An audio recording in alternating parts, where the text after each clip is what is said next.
Kak Ruth.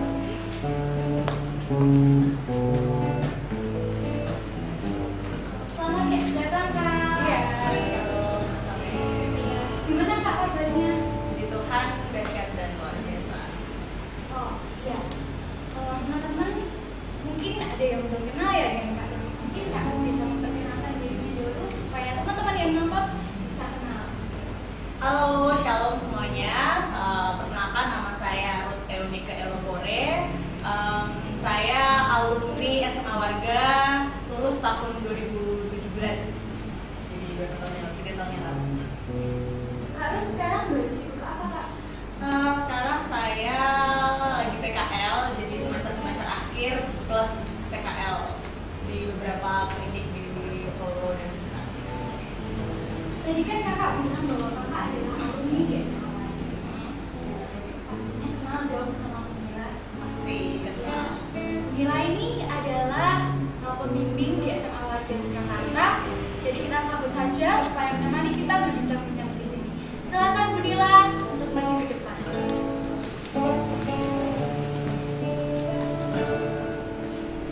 Apa kabar Bu? Puji Tuhan, kabarnya sehat. Ya, ya. Tema Natal kali ini adalah Immanuel, Tuhan beserta kita. Ya, Menurut Kak Ruth dan juga Bu Nila, untuk memaknai tahun ini itu seperti apa sih? Mungkin Kak Bu Nila bisa menjawab itu. Oke, untuk memaknai Natal tahun ini berkaitan juga dengan tema Natal yaitu Tuhan beserta kita, Immanuel, Tuhan beserta kita. Kondisi tahun ini berbeda ya pastinya dengan tahun sebelumnya.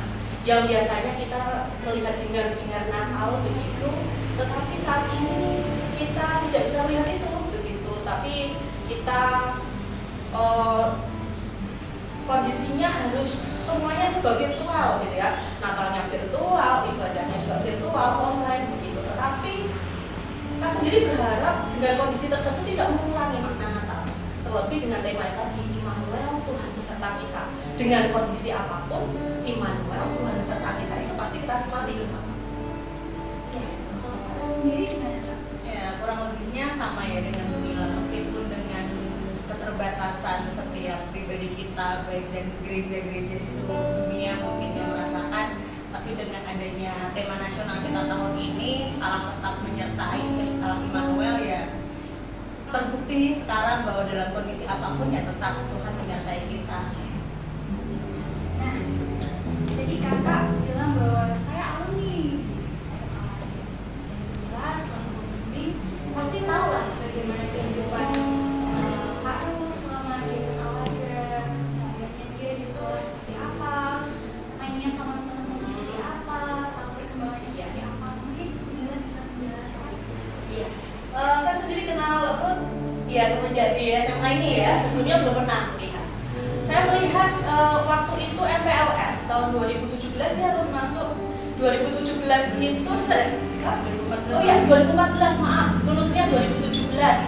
Jadi 2014 itu ketika masuk, saya melihat anak kok kelihatannya beda ya. Waktu itu kalau nggak salah mimpin ujian pas MPLS. Nah, waktu itu mimpin ujian pas MPLS. Terus seperti biasa begitu bilang anak ini sepertinya ada sesuatu yang bisa saya gali nih.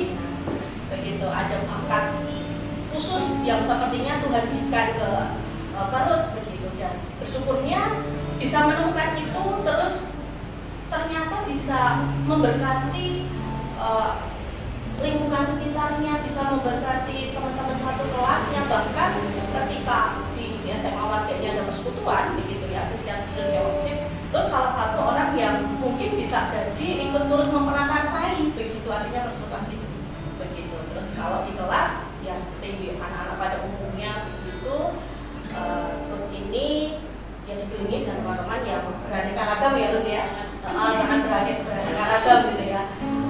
Bisa jadi ya anak Allah, bisa juga bukan begitu, dan juga ya dengan keanekaragaman mereka gitu. Tetapi dengan kondisi itu saya melihat Ruth anaknya cukup baik, dalam artian walaupun dia di lingkungan yang seperti itu, saya yakin orang tuanya menemani Ruth di dalam masa pertumbuhannya itu dengan baik.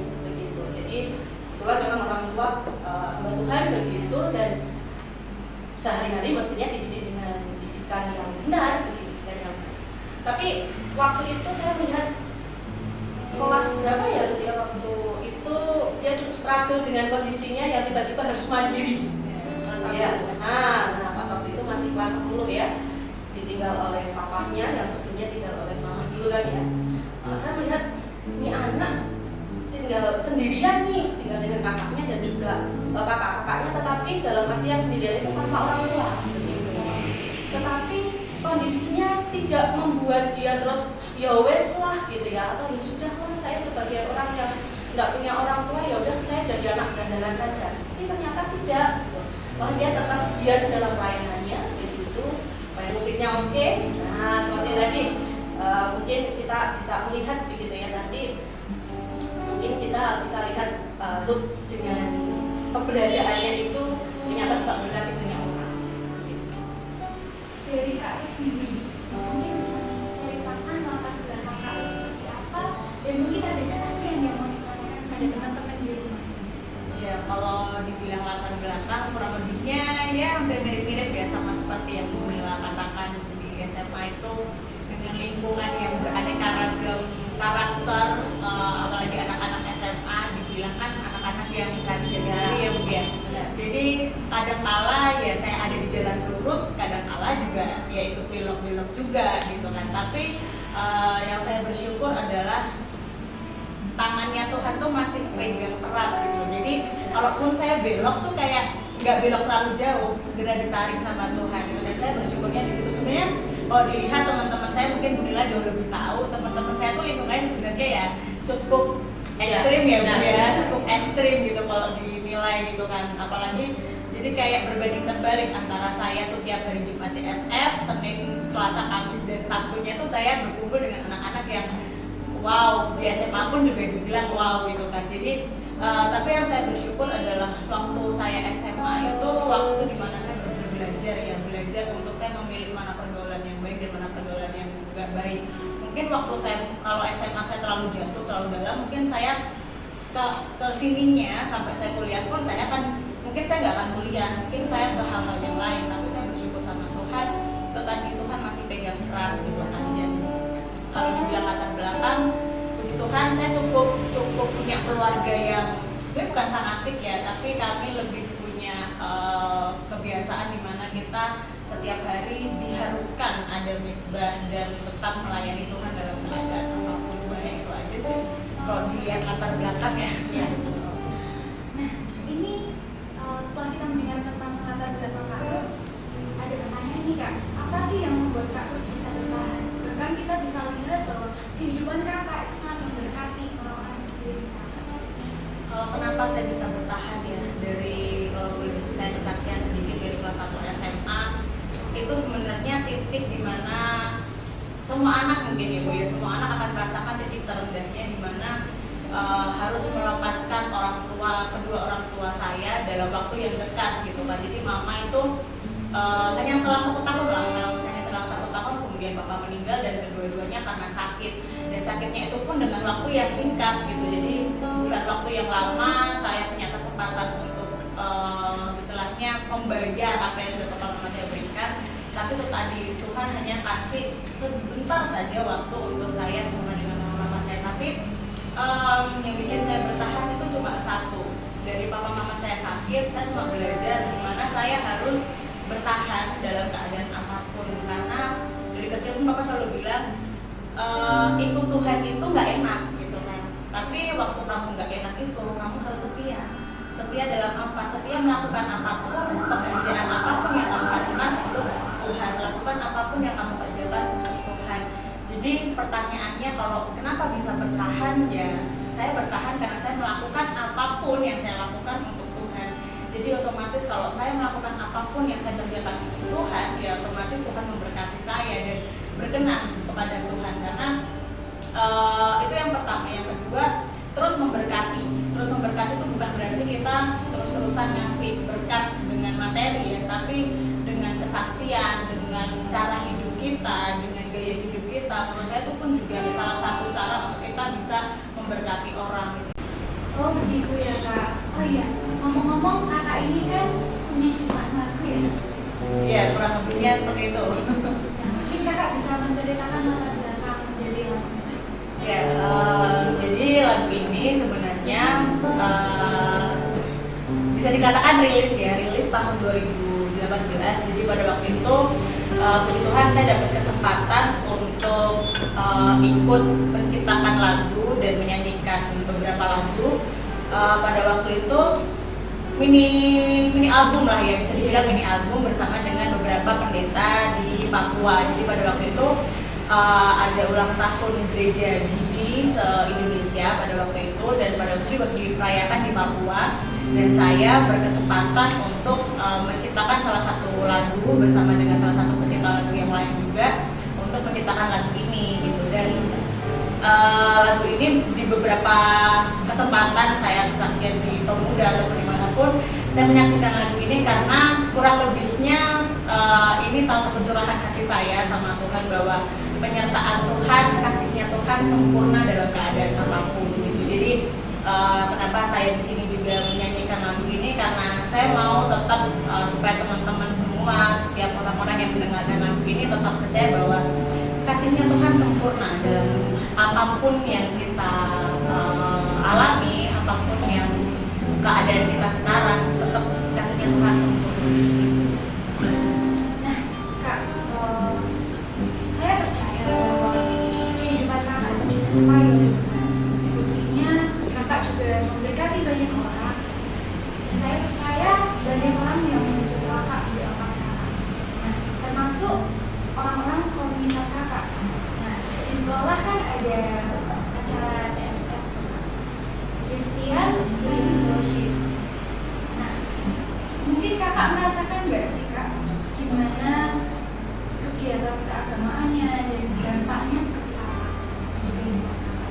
Ya, kalau CSF sendiri di SMA Warga tuh dari kelas 1 SMA ya Bu ya. Iya. Dari kelas 1 SMA itu pas lu baru masuk itu baru dimulai.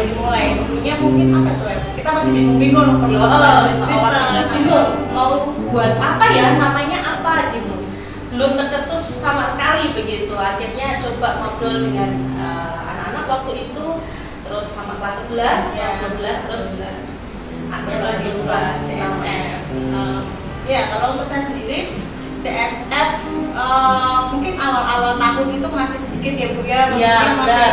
Terutama kelasnya lu Iya, diseret-seret harusnya dulu. padahal kelasnya tuh anak yang Kristen dan kan Kristen Iya. Katolik ya Bu ya. Iya. Tapi harus seret-seret dulu. Tapi waktu sudah mau kelas 2, kelas 3 gitu kan, saya sendiri sih merasakannya adalah gini, komunitas itu penting terhadap pertumbuhan imannya kita. Apalagi anak muda ya, anak muda kalau kita nggak punya komunitas, komunitas apapun lah, yang terkecil kan di sekolah, karena kita tiap hari kan ya jatuhnya ke sekolah gitu kan. Kalau di masyarakat pemuda gereja mungkin sudah terlalu besar ya lingkupnya, tapi di sekolah sendiri ya awal kita terbentuk karakter, terbentuk kita sosialnya seperti apa ya di sekolah. Untuk CSF sendiri, saya bersyukur ya dari Bu Nila, dari teman-teman Bu Nila waktu itu sering mengisi ya, ikut mengisi gitu kan. Sangat memberkati saya. Dan kalau organisasi di sekolah sendiri kita kan tahu nih lingkupnya apa ya namanya, auranya ya, bisa dibilang auranya lah. Auranya kalau udah anak-anak di sekolah bersekutu tuh kayaknya dulu waktu saya kelas 1 kelas 2 kayaknya holy gitu kan. Anaknya terlalu holy gitu. Pokoknya kalau dilihat SMA itu CSF itu holy gitu kan. Tapi di kelas 2 kelas 3 justru saya belajar untuk berkomunitas yang baik itu ya waktu saya ikut CSF ya. Maksudnya kenapa saya belajar dari SMA? Karena waktu SMA saya nggak punya komunitas yang lain kecuali CSF gitu. Dan waktu saya kuliah sekarang itu terbentuk gitu loh, itu terbentuk dengan sendiri. Akhirnya saya bilang, saya harus ada persekutuan sendiri nih sama teman-teman saya. Saya harus ada persekutuan sendiri nih sama teman-teman gereja saya. Akhirnya itu yang buat saya, ya kalau saya nggak dapet di SMA pada waktu itu, mungkin saya nggak akan menerapkan itu pada waktu saya sudah lulus dari SMA gitu kan. Jadi menurut saya CSF ini penting, sangat penting ya. Sekarang saya merasakannya sangat penting gitu kan. Kalau dulu pas colok kan suka sembunyi-sembunyi bilang, CSF ya gitu. Dulu suka banget ya gitu, atau di parkiran gitu kan. Tapi sekarang dampaknya buat saya itu sangat penting gitu kan. Karena saya merasakan sendiri dampaknya waktu kita bersekutu dalam komunitas dengan kita bersekutu dengan pribadi itu sangat berbeda, dari energinya, dari kita kita berkembangnya, dari kita bertumbuh imannya pun otomatis berbeda. Karena kalau kita komunitas kan lihat kehidupan teman-teman kita yang lain seperti apa, otomatis iman kita pun juga lebih bertumbuh di situ. Kayak gitu sih.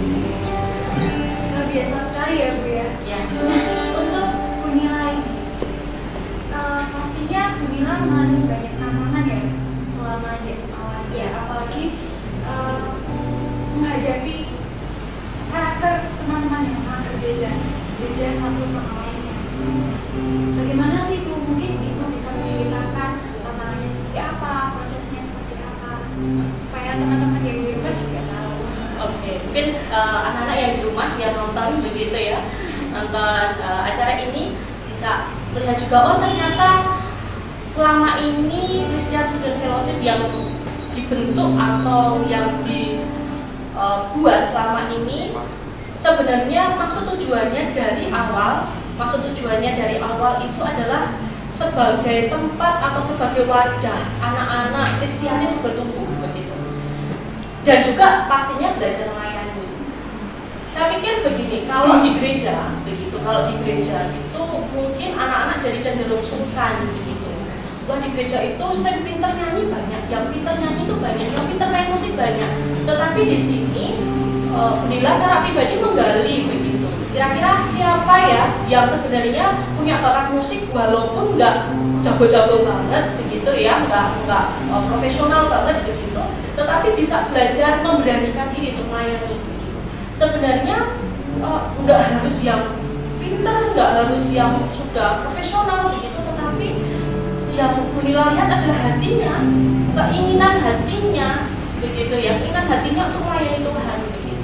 Terlebih di dalam setiap hari Jumat gitu ya, ketika CSF hari Jumat itu kan tidak hanya nyanyi-nyanyi saja atau pujian saja, tetapi belajar firman Tuhan yang setiap minggunya berbeda begitu, setiap minggunya berbeda. Nah, dari situ Bunila sendiri berharap CSF itu tidak hanya sekedar, atau persekutuan ini tidak hanya sekedar sebagai wadah untuk anak-anak Kristiani kumpul gitu, enggak, tetapi sebagai wadah mereka berkumpul tapi juga bertumbuh imannya. Walaupun tantangannya berartinya adalah ada banyak juga yang colot mungkin, atau pura-puranya ke kantin ternyata bablas pulang gitu, langsung pulang begitu. Tapi ya berharap ke depannya begitu ya, apalagi ini kondisinya pandemi seperti ini, berharap nanti akan ada ibadah virtual juga gitu, yang memungkinkan tetap untuk bisa berkomunikasi, memungkinkan untuk tetap bisa beribadah bersama walaupun di dalam keterbatasan. Berharapnya seperti itu. Pastinya tantangannya juga besar gitu. Lanjut ke pertanyaan selanjutnya ya. Nah, ini cara Kak Ruth menjaga kehidupannya, yaitu berkenan di hadapan Tuhan, ikut jalannya Tuhan, bahkan Kakak bisa menjadi berkat untuk orang-orang di sekitar Kakak. Dan gimana kita tahu bahwa karakter orang kan berbeda-beda, dan mungkin juga adalah mereka adalah orang-orang yang bukan anak Allah. Seperti apa? Kalau bilang caranya, saya pun struggle ya dalam hal itu. Dalam artian saya dari SMA tuh mungkin Bunila tahu sendiri, tapi saya tuh anaknya Bandung ya. Saya tuh anaknya Bandung di SMA. Jadi ya kadang saya dengar-dengaran, kadang pun juga saya tidak dengar-dengaran gitu. Waktu saya SMA itu titik balik saya sih struggle-nya di situ, antara saya pilih ikut Tuhan atau pilih ikut maunya saya gitu kan. Jadi pada waktu saya SMA itu, wah itu awal-awal saya benar-benar ini sih berjuang sekali untuk saya mencari Tuhan, yang sebenarnya mencari kenyamanan saya itu sebenarnya di mana sih gitu kan. Sampai di awal-awal kuliah itu pun saya masih suka, ya kalau dibilang taat ya nggak taat-taat banget lah, tapi saya tetap tahu arahnya kemana gitu kan, bukan arahnya ke hal-hal yang kreatif gitu. Yang penting saya tahu dulu arahnya ke hal-hal yang baik, arahnya lurus dulu. Kalau saya tujuannya sudah melenceng dulu, atau tujuannya saya sudah salah untuk menyenangkan hati saya dulu, mungkin saya nggak akan dapat sampai sekarang ya, saya nggak akan seperti sekarang. Tapi saya bersyukur dari awal sendiri, waktu saya berkeliling dengan teman-teman saya yang bukan dari anak Tuhan pun, tujuan saya tetap sama. Pokoknya senakal-nakalnya saya tetap mau nyenengin Tuhan aja gitu, karena saya sadar kalau saya nggak berjalan sama Tuhan, saya nggak jadi apa-apa gitu. Itu dulu yang saya sadarin dari awal ya. Sejak saya maupun waktu saya nakal pun saya tetap ingat, mau jadi apa kalau nakal gitu kan. Kalau menakal mau jadi apa, kamu nggak nyenengin hati Tuhan, nanti kamu nggak dapat berkatnya Tuhan. Dulu saya kerjanya berkat ya, dulu saya kerjanya berkat Tuhan. Tapi kalau untuk sekarang gimana saya bertahan cuma satu, setia aja. Itu kuncinya saya untuk bertahan, karena kalau saya nggak setia, otomatis saya nggak punya relasi yang baik sama Tuhan. Setia itu kan banyak hal ya Bu ya, maksudnya kita harus bayar harga juga sama Tuhan, itu yang terpenting. Gak mudah, apalagi anak muda gitu kan.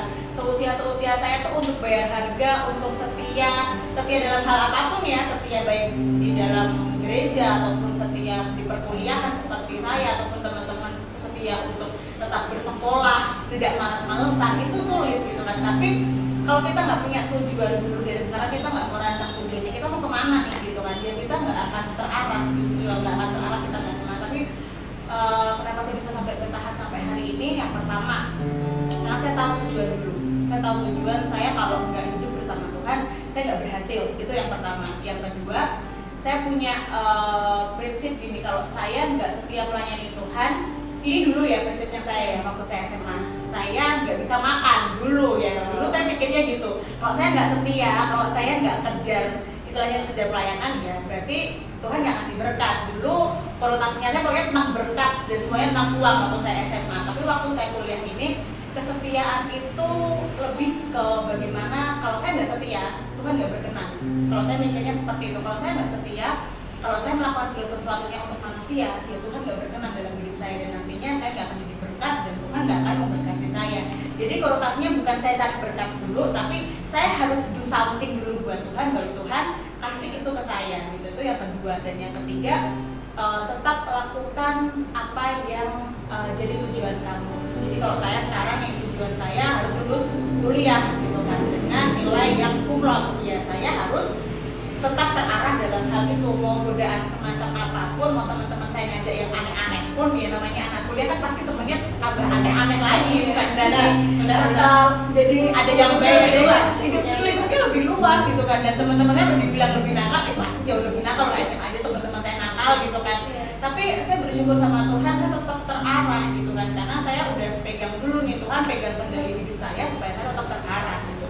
Itu yang bikin saya sampai hari ini bertahan. Dan yang terakhir adalah doa baik saya pribadi maupun dengan orang-orang sekitar saya, relasi hubungan saya di orang sekitar seperti apa. Kalau saya menabur yang baik, kalau saya memberikan yang baik kepada teman-teman, kepada orang-orang sekitar saya, otomatis orang-orang sekitar saya juga memberkati, entah memberkati dengan materi, dengan doa. Tapi saya percaya bahwa dengan apapun yang saya lakukan, apapun yang saya tabur di dunia, entah nanti saya menuai atau mungkin anak cucu saya yang menuai, pasti itu akan dituai gitu kan. Maksudnya mau sekarang nih, saya sejak bayi pun, bukan sejak bayi ya, sejak saya mengenal Tuhan, saya menabur pun, saya nggak akan hitung-hitungan sama Tuhan. Tuhan, saya mau menuai di usia ini, Tuhan saya mau menuai waktu saya bekerja, Tuhan saya mau menuai waktu saya punya keluarga.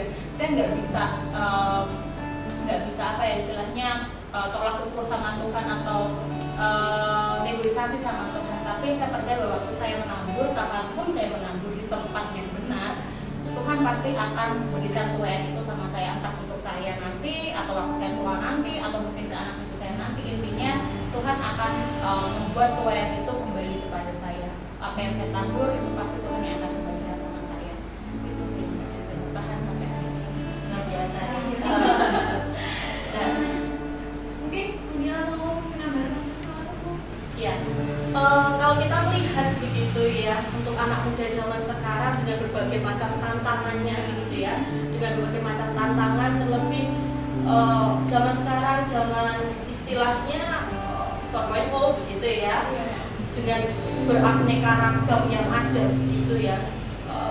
Saya kalau Mila sendiri melihat anak muda zaman sekarang kalau tidak punya pegangan hidup yang kuat, hidupnya pasti hancur, pasti.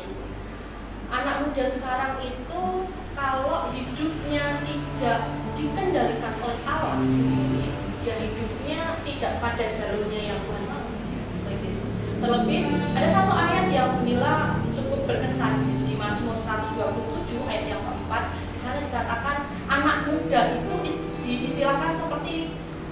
halnya panah di tangan pahlawan begitu. Jadi karena dia panah di tangan pahlawan, harusnya melesat pada satu titik yang tepat begitu. Harusnya seperti itu. Nah, berarti kehidupan kita, anak-anak muda khususnya seperti Destasya ataupun Ruth begitu, harusnya juga layaknya seperti anak panah di tangan pahlawan, di mana tepat sasaran begitu ya, tepat sampai tujuan yang jelas gitu, karena dipegang, dikendalikan oleh orang yang tepat, dipegang, dikendalikan oleh pribadi yang tepat, yaitu Allah sendiri. Kalau hidup kita tidak dikendalikan atau tidak dipegang oleh pribadi yang tepat, maka berbelok, tidak sesuai dengan tujuan. Maka dari itu teman-teman ataupun yang menonton acara ini juga mari menjadi anak panah di tangan pahlawan itu tadi, supaya hidup kita dikendalikan oleh pribadi yang tepat. Karena kalau tidak seperti itu, ya itu tadi, hidup kita hancur dan tidak terarah, nggak tahu tujuannya begitu ya. Pastinya ada istilahnya madesu, ya kan? Masa depannya suram, baik masa depan secara ya kita di dunia ini ataupun ya kita di dalam kekekalan nanti. Nah, kakak mungkin bisa cerita tentang titik perjumpaan kakak dengan Tuhan Yesus, supaya teman-teman juga terberkati dengan kesaksian. Ya, titik perjumpaan saya itu waktu saya mau naik SMA kelas 3 ya, pada waktu itu SMA kelas 3. Jadi saya tuh 2 tahun saya SMA di sini. Hidup saya itu nggak terarah gitu kan. Jadi aduh, kalau udah dibilang tuh mungkin teman-teman dekat saya yang tahu ya, saya kacaunya seperti apa, saya di SMA seperti apa, di luar seperti apa gitu kan. Tapi waktu saya SMA kelas 3, puji Tuhannya pada waktu itu setelah kakak saya waktu itu pulang dari Papua, jadi kita masing-masing punya kesempatan untuk struggle-nya masing-masing dengan porsinya masing-masing. Jadi kakak saya yang pertama perjuangannya seperti apa, saya perjuangannya seperti apa, kakak saya yang kedua seperti apa. Dan pada waktu kakak saya yang kedua memutuskan untuk jadi hamba Tuhan, terpanggil untuk jadi hamba Tuhan full time, pada waktu itu gembalanya dia atau orang tua rohaninya dia waktu itu datang ke Solo. Dan entah itu mungkin dia itu, saya percaya pekerjaan Roh Kudus ya, kita nggak bisa nolak namanya pekerjaan Roh Kudus. Waktu itu beliau 1 minggu di rumah, dan kayak obrolannya Bapak Pendeta ini tuh mengarah ke dosa-dosa saya semuanya gitu kan. Terus saya mikir seperti tertuduh awalnya, jadi saya nggak ngomong apa-apa gitu kan, tapi kenapa kok jadi terarahnya selalu kesana, dan itu setiap hari obrolannya kok semakin kesana semakin kesana. Terus akhirnya saya menyentuh lah gitu kan, saya bilang kalau panggil orang Papa itu kan Bapak ya, Bapak. Bilang, Bapak kenapa sih kok obrolannya tuh mengarah ke sini-sini terus gitu kan? Ya kan saya nggak kayak gitu loh, kamu merasa gitu kan?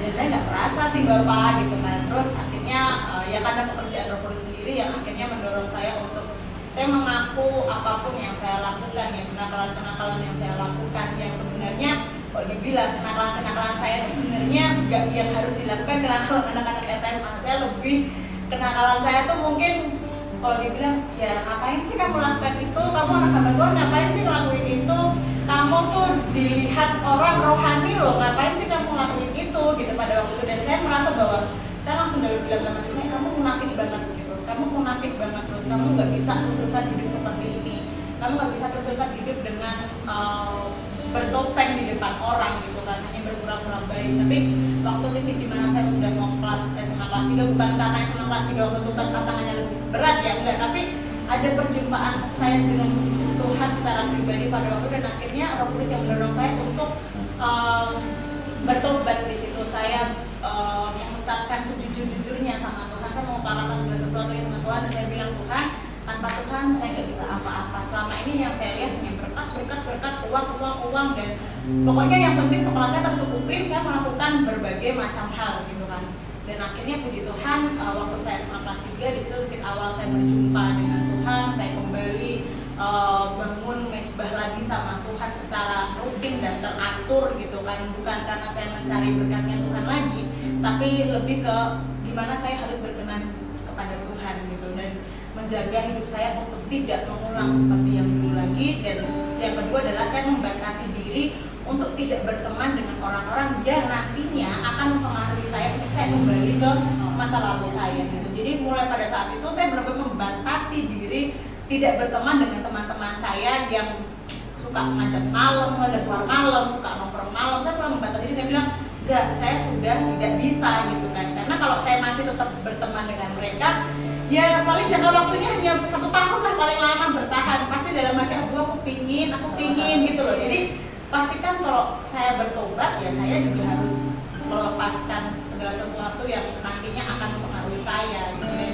itu awal titik jumpa saya sama Tuhan, dan sampai hari ini puji Tuhan masih kasih kekuatan untuk saya untuk terus hidup sama Tuhan. Nah teman-teman, tadi kan Kak sudah menceritakan tentang titik perjumpaan dia dengan Tuhan. Saya juga jadi punya pertanyaan nih buat Mila. Gimana sih Bu proses akhirnya Mila berkeputusan, oke, aku menjadi pembimbingnya di SMA Warga itu seperti apa? Oke. Ketika saya mengambil keputusan untuk mengajar begitu ya, mengajar terlebih sebagai guru agama, itu pergumulannya cukup berat juga begitu. Pergumulan cukup berat yang awalnya memang sebenarnya tidak ada rencana untuk kuliah, tidak ada rencana untuk sekolah lanjut begitu. Tetapi ternyata ini maunya Tuhan begitu ya. Kita melihat ini maunya Tuhan, dan kebetulan juga saya sekolahnya di Solo begitu, dan waktu itu Bunila melihat menyebar lamaran ke berbagai sekolah begitu. Bunila awalnya nggak pikiran SMA Warga. Terus pas Bunila lihat SMA Warga nih, apa mungkin ya saya melamar di sini.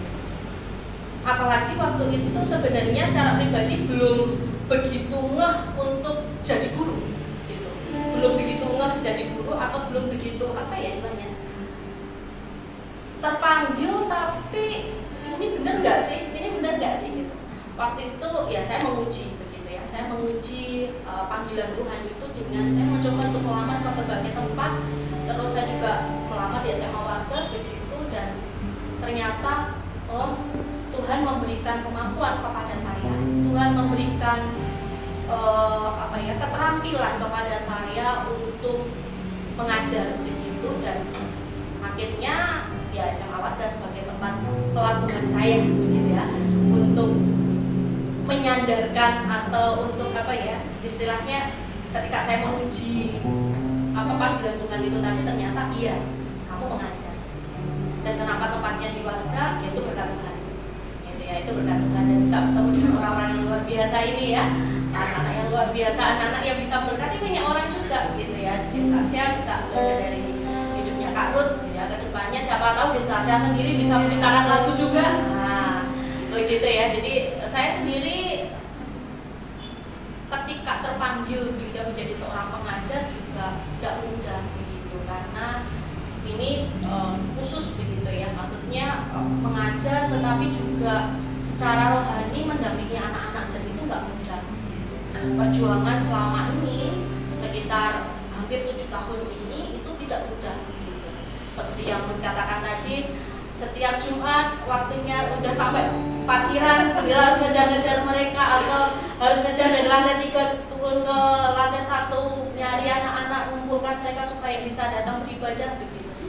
Dan itu suatu perjuangan yang kalau saya tidak terpanggil, ngapain sih gitu, ngapain sih mengerjakan itu, buat apa gitu. Awalnya mungkin orang akan berpikir seperti itu, tetapi saya sendiri melihat Tuhan, saat ini saya menabur untuk hal ini begitu. Tuhan, saya menabur untuk hal ini. Kelak anak-anak yang saya ajar ini, mereka akan pergi ke penjuru dunia, mereka akan pergi ke ujung-ujung dunia, dan ketika mereka ke ujung-ujung dunia, mereka bisa memberkati orang lebih luas. Saya melihat seperti itu. Jadi ya saya berharap mungkin Ruth kedepannya saya terpanggil Bu untuk menjadi seorang tenaga kesehatan, tenaga medis, tidak di Solo tetapi di luar begitu ya. Mungkin dia akan kembali ke Papua begitu ya. Siapa tahu kan ya, ada yang tahu, jadi dia bisa diberikan ke sana. Dan saya turut bersukacita, turut bersyukur begitu ketika apa yang saya tabur mungkin bukan saya yang menuai, tetapi banyak orang di luar sana.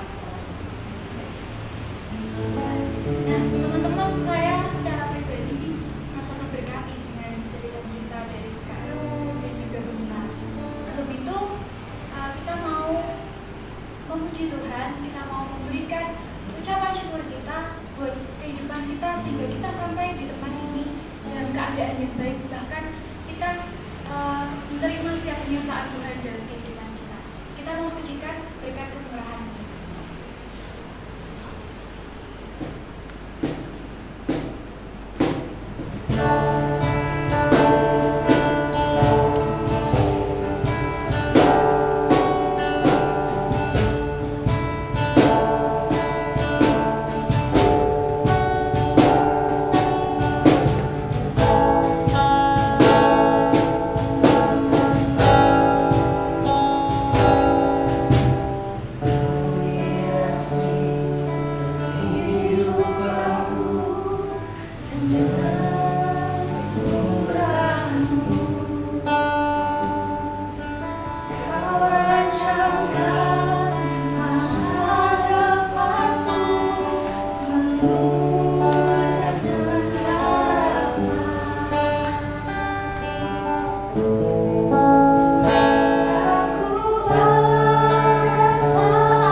Yang buat saya yakin ya terbukti bahwa dalam setiap pergumulan saya Tuhan selalu berikan jalan keluar gitu kan.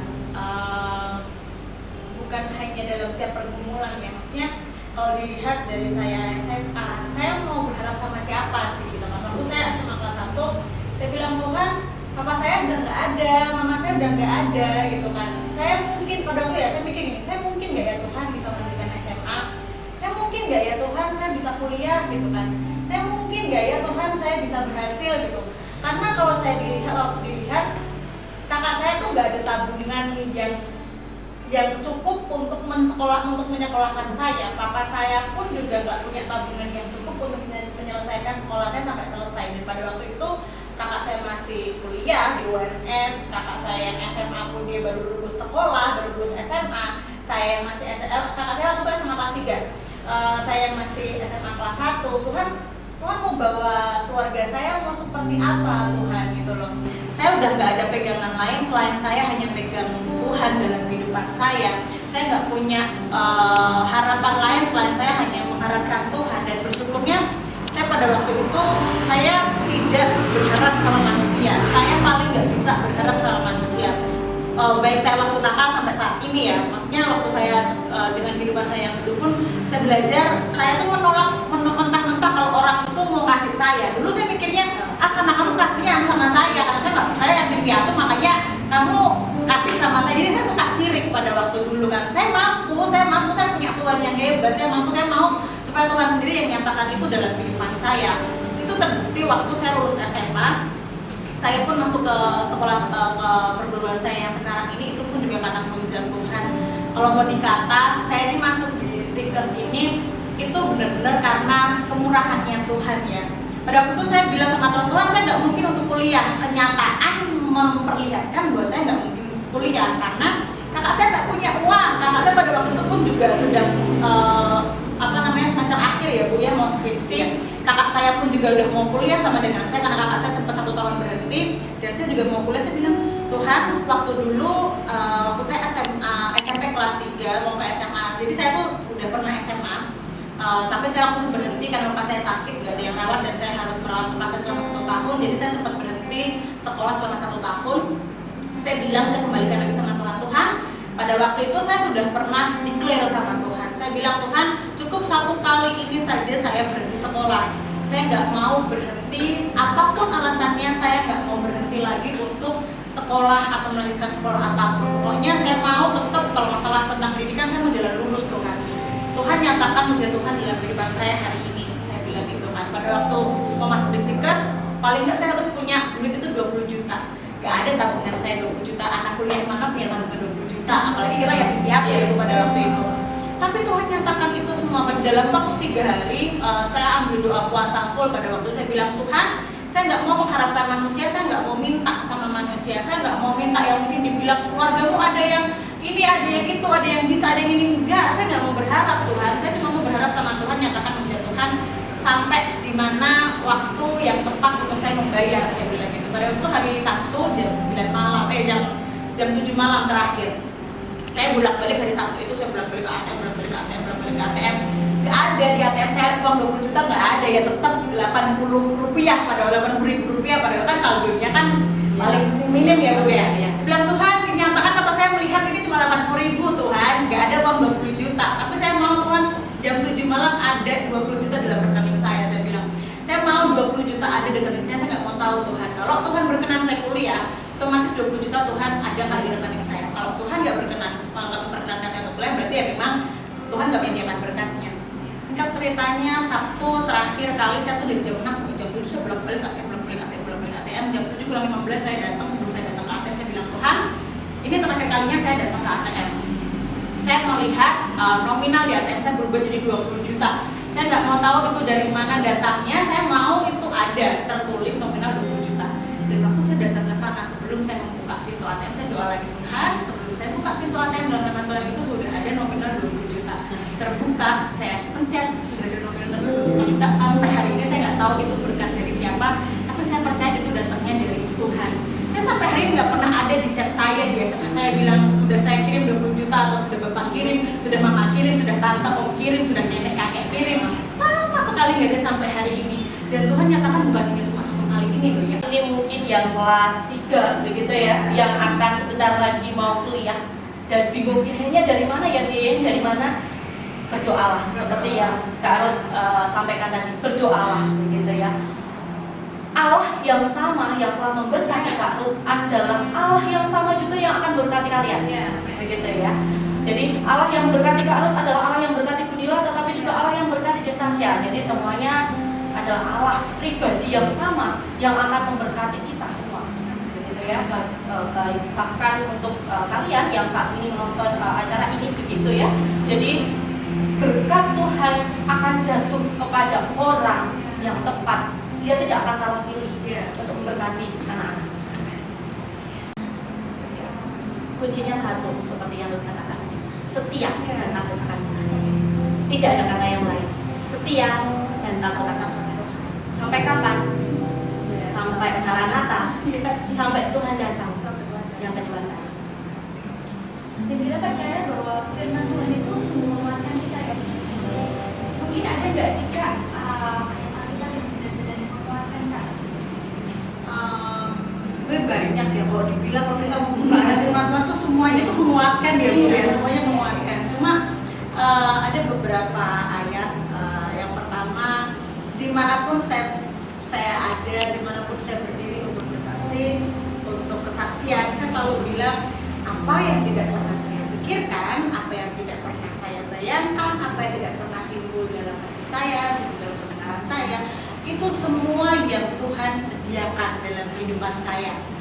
Itu yang jadi penggerak iman saya selama ini. Jadi saya bilang apapun yang saya lihat, apapun yang saya tidak lihat, Tuhan sediakan kok, ya sudah, saya percaya. Dan yang kedua itu ada di Mazmur 145 ayat 8, Tuhan dekat pada setiap orang yang setia. Tuhan dekat kepada setiap orang yang setia untuk berseru kepada Tuhan. Jadi intinya tuh berseru aja sama Tuhan. Tuhan dengar kok ya. Tuhan dengar. Kalau kita setia sama Tuhan, setia bilang sama Tuhan apa yang kita mau, apa yang jadi impiannya kita, terus setiap hari kita naikkan sama Tuhan, Tuhan ada dan Tuhan pasti akan berkenan, pasti akan memberikan itu kepada kita. Meskipun ya ini yang perlu ditanda kutip adalah yang pertama, waktunya Tuhan bukan waktunya kita. Itu yang pertama. Yang kedua, rencananya Tuhan bukan seperti rencana kita. Jadi jangan berharap 100% Tuhan saya pengen A, B, C, pokoknya harus A. Ya nggak bisa juga. Tuhan tuh yang mengendalikan kita. Paling nggak kita bilang, Tuhan saya punya rencana ini nih Tuhan. Tuhan berkenan dalam setiap rencananya saya. Supaya apapun kalau nantinya Tuhan yang berkenan, berarti kan kita nggak kecewa akhirnya. Karena kita percaya dulu nih bahwa waktunya Tuhan tetap yang terbaik, rencananya Tuhan tetap yang terbaik. Oke, untuk Bu Mila ada sesuatu yang mau disampaikan kepada teman-teman? Untuk terakhir bagi teman-teman atau bagi semua siapapun yang menonton acara ini, jadilah anak atau jadilah seseorang yang takut akan Tuhan. Kunci keberhasilan seseorang adalah dia takut akan Tuhan. Kalau Tuhan sudah menyatakan bahwa aku adalah Immanuel, aku adalah Allah yang akan menyertai engkau, maka tidak perlu khawatir kalau kita menggantungkan hidup kita kepada Allah. Kalau kita takut akan Dia, kalau kita takut akan Tuhan, kita tidak perlu khawatir akan kehidupan kita. Terlebih di kondisi saat ini, kondisi pandemi saat ini yang mempersempit ruang lingkup kita, begitu, yang membuat kita seolah-olah saya tidak bisa melakukan apapun, seolah saya tidak bisa beraktivitas kemana-mana. Tetapi bukan berarti Allah tidak menyertai kita, bukan berarti Allah tidak memberkati kehidupan kita. Tetapi berkat Tuhan, penyertaan Tuhan itu datang dimanapun, kapanpun, kepada orang-orang yang memang mau bergantung kepada Dia. Begitu. Jadi kuncinya setialah, takut akan Tuhan, tetap bergantung pada pribadi yang tepat, yaitu Allah sendiri. Untuk Kak, ada nggak sih Kak yang mau disampaikan kepada generasi muda supaya mereka juga hidup dalam kenyataan Tuhan? Karena saya baru aja di Berfresh ya Bu ya, kuncinya satu, kita tuh anak muda tuh anak yang lemah. Kalau menurut saya anak yang lemah kan apa? Kita lemahnya tuh kadang kalau ada teman yang baik ya kita ikut baik, kalau ada teman yang nggak baik ya kita ikut yang nggak baik.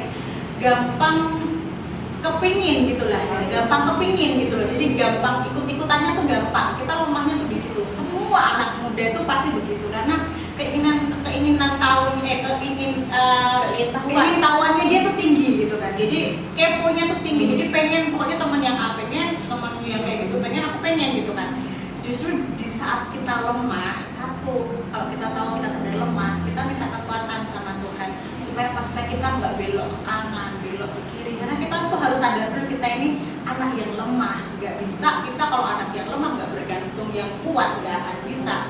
Justru kalau kita lemah ini kita harus bergantung yang kuat. Itu siapa? Ya cuma Yesus yang kuat, nggak ada yang lain. Jadi kuncinya buat teman-teman, anak-anak muda, jangan jangan gampang kalian sok-sokan kuat gitu ya. Jangan bilang saya kuat imannya. Enggak, kalian lemah. Justru kalau yang lemah kalian harus tahu dulu, harus bergantung sama yang kuat. Dan yang kedua adalah jangan suka penginan gitu ya. Teman saya lihat saya harus kayak dia, teman kemudian B saya lihat ini, saya harus pengen kayak dia. Oh dia high class, saya juga harus high class. Oh dia begini, dia pintar, harus pintar. Nggak ada patokannya sebenarnya manusia harus seperti apa ya Bu. Cuma lakukan sesuai dengan apa yang Tuhan mau dalam kehidupan kalian. Kalau sekarang dipercayakan Tuhan untuk teman-teman di sini melayani, ini menurut saya cara latihan kalian untuk melayani Tuhan ya. Karena kita nggak tahu ya 5 tahun 10 tahun ke depan kita mau jadi apa. Mungkin nanti akan jadi presenter atau mungkin nanti akan jadi seorang worship leader yang dipakai Tuhan secara luar biasa untuk memberkati bangsa-bangsa. Saya pun nggak tahu kenapa saya harus duduk di sini. Saya nggak tahu Tuhan membuat apa dalam kehidupan saya 5 tahun 10 tahun ke depan. Tapi saya percaya waktu saya kerjakan dengan setia, semua diperhitungkan Tuhan. Jadi setialah dalam perkara kecil karena Tuhan akan percayakan kepada kamu perkara-perkara yang besar. Baik dipercayakan oleh waktu, kalian dipercayakan untuk sekolah, itu dipercayakan juga untuk Tuhan. Manfaatkan itu baik-baik supaya kalian nanti ke depan yang nggak akan menyesal seperti saya, tapi kalian akan mengucap syukur sama Tuhan bahwa melihat penyertaan Tuhan sempurna dan melihat bahwa Allah kita, Allah yang tetap menyertai kita. Nah pastinya teman-teman juga diberkati dengan tulisannya Kak Ru dan juga Bumila. Dan terima kasih buat Kak Ru, terima kasih Bumila sudah hadir di tempat ini. Dan kita berada di ujung acara. Saya minta Bumila untuk acara ini melalui doa berkat. Saat ini saya juga mengundang untuk teman-teman yang melihat acara ini, kita akan berdoa bersama-sama supaya penyertaan Tuhan itu juga nyata, tidak hanya kepada kami yang ada di sini, tetapi juga kepada teman-teman atau setiap kalian yang menonton acara ini. Mari kita berdoa. Allah Bapa yang Maha Kuasa, Allah Bapa yang baik, Allah Bapa yang memberkati setiap umat yang mau bergantung kepada Engkau. Saat ini kami datang kepadamu. Kami bersyukur untuk setiap penyertaan Tuhan di dalam kehidupan kami, terlebih ketika saat ini kami boleh mendengar kisah ataupun cerita dari kehidupannya yang struggle, kehidupannya yang sungguh membuat dia seperti seolah-olah tidak bisa atau tidak mampu untuk bertahan di tengah kondisi keluarganya ataupun di tengah kondisi kehidupannya. Tetapi Tuhan, Allah yang memberkati itu adalah Allah yang menyatakan janjinya kepada keluarga Ruth, terutama dalam diri Ruth pribadi. Dia boleh diberkati oleh Tuhan di dalam, khususnya di dalam pendidikan dan juga pelayanannya. Sungguh ini merupakan kisah yang berkati kami juga. Dan kami juga berdoa untuk setiap orang yang boleh melihat video ini, kiranya Tuhan juga memberikan berkat yang sama, karena kami tahu bahwa Allah yang berkati kami di tempat ini adalah Allah yang sama, yang akan memberkati dan menyertai setiap orang yang ada di tempat ini ataupun yang melihat video ini. Kami meminta kepada Allah, kami memohon kepada Engkau, berkat Allah tercurah bagi kehidupan kami. Terima kasih Tuhan Yesus. Ketika kami tidak mengakhiri video ini atau mengakhiri acara ini, mari Tuhan yang terus menyertai kami, terlebih di tengah kondisi bangsa kami ataupun dunia ini yang sedang pandemi COVID-19.